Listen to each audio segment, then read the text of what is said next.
हमारे फ्राइडे वाले एनालिसिस के हिसाब से आज वर्क किया। उम्मीद है कि आपने प्रॉफिट किया होगा।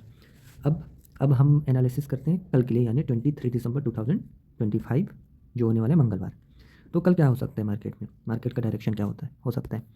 तो कल मेरे हिसाब से मार्केट का डायरेक्शन होना चाहिए सेल की ओर।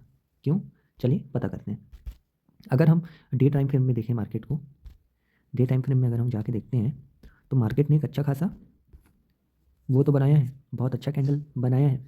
लेकिन मार्केट को अगर आप ध्यान से देखें तो मार्केट ने यहाँ पर 8 दिसंबर की जो कैंडल है उसकी लिक्विडिटी को ग्रैब कर लिया है, और लिक्विडिटी ग्रैब करने के बाद मार्केट 8 दिसंबर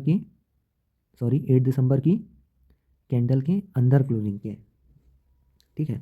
और इसके बाद अगर हम जाके देखें यहाँ पर जो ये कैंडल है, पहले इसको हटा लेते हैं। यहाँ पर ये कैंडल है जो बड़ी ग्रीन कैंडल है, वो 5 दिसंबर की कैंडल है। इसके ऊपर लिक्विडिटी तो अवेलेबल है, लेकिन इससे पहले छोटे टाइम फ्रेम में हमें ये देखना पड़ेगा। चलिए छोटे टाइम फ्रेम में से जाने से पहले मैं एक फैक्टर बता देता हूँ कि ये मुझे नेगेटिव और क्यों लग रहा है। क्योंकि अगर हम इसको 4 आवर के टाइम फ्रेम में चलते हैं तो 4 आवर के टाइम फ्रेम में पहले जो हमने एक एनालिसिस किया था, तो ये चेंज ऑफ कैरेक्टर का एरिया था।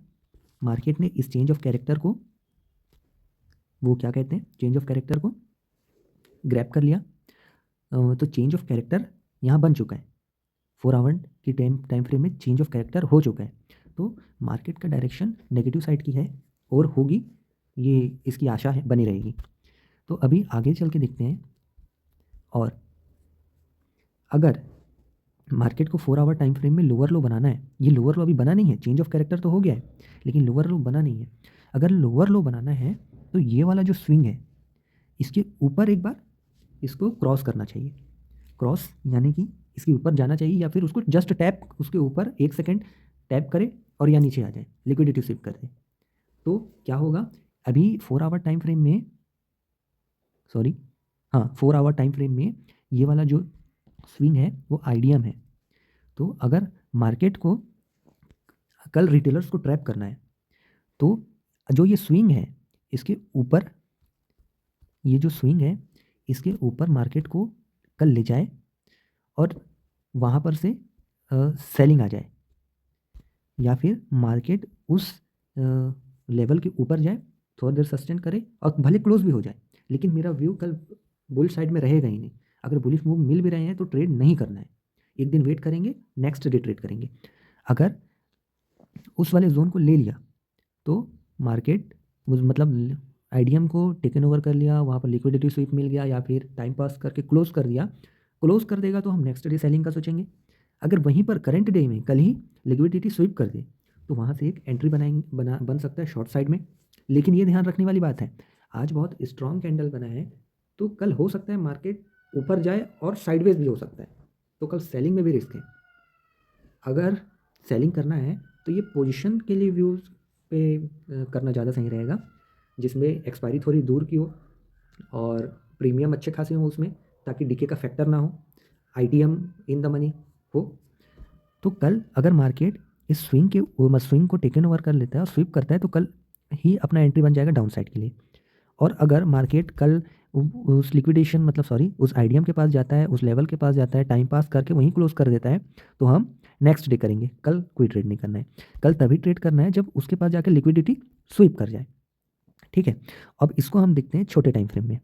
एक छोटे टाइम फ्रेम में पहले जाके देखते हैं कि आखिर वहाँ है क्या। छोटे टाइम फ्रेम में वहाँ पर एक एफईजी, ऑर्डर ब्लॉक एफईजी है, इसको पहले मैं हटा लेता हूँ।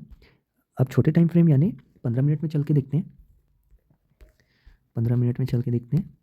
और ये रहा वो जोन, ये हाई, ये रेड वाला मैंने पहले ही से ऑर्डर ब्लॉक बना के रखा हुआ है। अगर पिछला वाला एनालिसिस देखा होगा तो उसमें भी पहले ये ऑर्डर, हमारा ये लेवल पहले से वो था। तो हम छोटे टाइम फ्रेम में अगर देखते हैं तो छोटे टाइम फ्रेम में छोटा सा रेंज बन रहा है 26,205 के आसपास से 26,180 के पास का। अगर इस रेंज को अगर हम देखें तो अगर मार्केट कल, देखो मेरा सिंपल है, कल मैं सेल साइड का सोचूंगा, भले मार्केट ऊपर जाए उसके बाद में मैं सेल का अपॉर्चुनिटीज देखूंगा। लेकिन अगर मार्केट इस जोन के ऊपर चले जाता है, मान के चलिए इस जोन के ऊपर चले जाता है, सस्टेन कर रहा है, तो अपने रिस्क पे आप बुल साइड का प्लानिंग करिएगा, क्योंकि मार्केट है, कुछ भी हो सकता है, ठीक है। लेकिन मेरा व्यू कल शॉर्ट साइड का रहेगा मेरे नॉलेज के हिसाब से। अगर और सेल साइड का देखो कब करना है, करना कब है, अगर मार्केट इस जोन पे ही ओपन हो रहा है, मान के चलिए गैप ओपन यहीं पर हो रहा है और टाइम पास करता है या फिर खुलते के साथ ही गिरना चालू हो जाता है, तो एक अच्छा प्राइस एक्शन बनता है, तो डाउन साइड के लिए प्लानिंग कर सकते हैं ये। और अगर मार्केट इसको क्रॉस ओवर भी कर जाए और क्रॉस ओवर करके लिक्विडेशन स्वीप कर दें, ठीक है, तब भी एक डाउन साइड का एक प्लानिंग कर सकते हैं। लेकिन अगर मार्केट कल इसके ऊपर चले जाए और यहीं इसे ऐसे करके इसी पर क्लोज कर दे, तो तभी एंट्री नहीं लेनी है। कल कल तभी एंट्री लेनी है जब लिक्विडिटी स्वीप करे या फिर यहाँ पर टाइम पास करके कोई बियरिश इंडिकेशन दे, तब डाउन साइड का सेल करना है। मैं कल बुलिश साइड में जाना ही नहीं है मेरे हिसाब से, कल बुलिश साइड में जाना ही नहीं है, क्योंकि आपका चेंज ऑफ कैरेक्टर हो चुका है बड़े टाइम फ्रेम में, ठीक है, चेंज ऑफ कैरेक्टर हो चुका है और चेंज ऑफ कैरेक्टर होने के बाद एक अच्छा खासा अपसाइड का रैली दिया है, ठीक है। तो इस रैली में क्या होगा, रिटेलर्स को क्या लग रहा होगा कि मार्केट तो अभी बुलिश है, ऊपर ही जाएगा, लेकिन ये ही एक जोन है जहाँ से एक सेलिंग आने की चांसेस है। और अगर अच्छा तगड़ा सेलिंग आ गया तो ये बहुत बड़ा सेलिंग आ सकता है 25,600 तक का, एक लगभग 700 से 800 पॉइंट का एक सेलिंग आ सकता है, ठीक है। तो अगर ये जोन है पोजीशन बनाने के लिए भी, अगर कोई पोजिशनल या फिर स्विंग ट्रेड करते हैं, तो वो यहाँ पर से एक स्विंग ट्रेड प्लान कर सकते हैं नेक्स्ट 1 वीक से 2 वीक्स के बीच में। टारगेट रह सकता है इसका 25,000 सॉरी लिख देता हूँ मैं, टारगेट रह सकता है इसका 25,600 का फाइनल टारगेट। अगर यहाँ सेलिंग आता है तो अगर पोजिशनल का व्यू कैसे बन सकता है, मतलब पोजिशनल ट्रेड के लिए ये एसएल बहुत छोटा सा रह जाएगा, इसलिए क्योंकि अगर मार्केट यहाँ से लिक्विडिटी स्वीप करते हो, प्राइस एक्शन कुछ बनाता है, तो 26,210 का एसएल लेके हम एक उसमें बैठ सकते हैं पोजिशनल ट्रेड में, ठीक है। देखिए ऑप्शंस में ऑप्शन डीके होता है, इसलिए अगर पोजिशनल ट्रेड करना है जिसमें 4 से 5 दिन का वेट करना हो, 1 वीक का वेट करना हो, तो एक्सपायरी दूर कर लीजिए। मेरे हिसाब से मिनिमम 30 डेज़ का एक बफर होना चाहिए। तो अभी ये दिसंबर एक्सपायरी तो कोई वर्क करेगी नहीं, तो जनवरी मंथ का जो एक्सपायरी है एंड जनवरी लास्ट वीक की एक्सपायरी है, उसमें एक पोजिशनल ट्रेड कर सकते हैं डाउन साइड के लिए। और फ्यूचर में जो करते हैं वो भी जनवरी एंड का ही करिए, क्योंकि दिसंबर मंथ का एंड हो चुका है।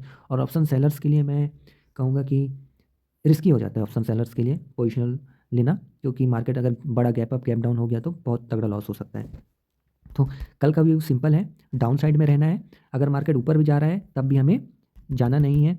मार्केट में अगर इस वाले जोन जो है 26,200 से 26,100 के बीच मार्केट ओपन होता है और डाउन साइड आने का प्रयास करता है, तो हम डाउन साइड के लिए जाएंगे, ठीक है।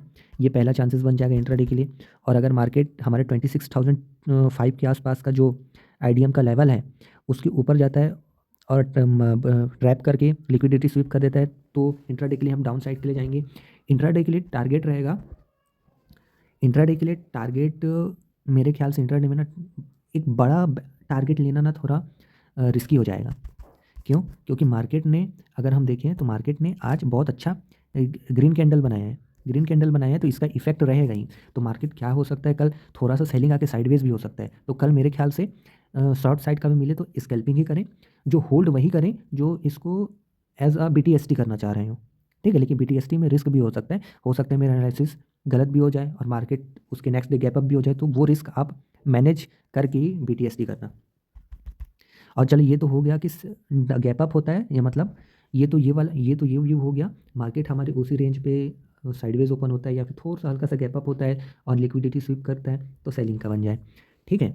लेकिन अगर मान के चलिए गैप डाउन ओपन हो जाता है, हल्का सा 50 point 60 point 70 point gap down open हो जाता है, तो इसमें देखते हैं, अगर देखें हम 5 मिनट के टाइम फ्रेम में, तो ये FVG है, इसको मार्केट ने टैप तो कर दिया है, ठीक है। लेकिन अगर 1 मिनट में चलते हैं, क्योंकि ये एक फास्ट ट्रेड रहेगा, तो इसमें 1 मिनट में चलते हैं। 1 मिनट के टाइम फ्रेम में मार्केट ने आज आईडीएम भी ले लिया है। देखिए मार्केट ने एक आईडीएम को भी ले लिया है, ठीक है। मार्केट ने आईडीएम नहीं, अभी आईडीएम नहीं लिया है, ये आईडीएम नहीं है। टेक्निकली ये आईडीएम है, लेकिन इसको कंसिडर नहीं करते हैं, इसको कंसिडर करते हैं आईडीएम। ये है आपका 26,155 का लेवल। अगर मार्केट 1 मिनट टाइम फ्रेम है ये। अगर मार्केट 1 मिनट टाइम फ्रेम कि अगर इसके नीचे गैप अप होता डाउन होता है, ठीक है, कौन सा लेवल है 26,155 के नीचे अगर गैप डाउन होता है तो मार्केट का डायरेक्शन यहाँ पर कंफर्म हो गया कि नेगेटिव साइड है। लेकिन हमें एंट्री कब लेना है, गैप डाउन हो रहा है, मार्केट गैप डाउन हुआ, सपोज करिए इधर गैप डाउन हुआ, गैप डाउन हुआ और मार्केट थोड़ा ऊपर आता है और ऊपर आता है और फिर कहीं पर लिक्विडिटी स्वीप करता है या फिर कोई आपका इंडिकेशन देता है पुट सेल साइड का, तो वहाँ से सेल करेंगे। ये दूसरा एक वो बन जाता है व्यू। और मान के चलिए कुछ बड़ा ही गैप डाउन हो जाता है, बड़ा गैप डाउन हो गया, कहाँ पर हो गया मान के चलिए, अगर बड़ा गैप डाउन हुआ तो बड़ा गैप डाउन होने के बाद कहाँ से, बड़ा गैप डाउन हुआ तो बुलिश ट्रेड लेना है और कहाँ से लेना है, यहाँ पर। ये जो गैप अप और गैप डाउन का एरिया है, अगर मार्केट यहाँ आसपास गैप अप हो जाता है मतलब गैप डाउन हो जाता है तो यहाँ से एक बुलिश बन सकता है, कहाँ तक का 26,150 के आसपास तक का, यहाँ तक एक बुलिश ट्रेड बन सकता है, ठीक है। लेकिन कल मैं बुल साइड में इंटरेस्टेड बिल्कुल नहीं हूँ, कल मैं सिर्फ सेल साइड में इंटरेस्टेड हूँ, सिर्फ सेल साइड में। मैंने अपना बायस बता दिया है। दैट्स इट, यही था कल के एनालिसिस।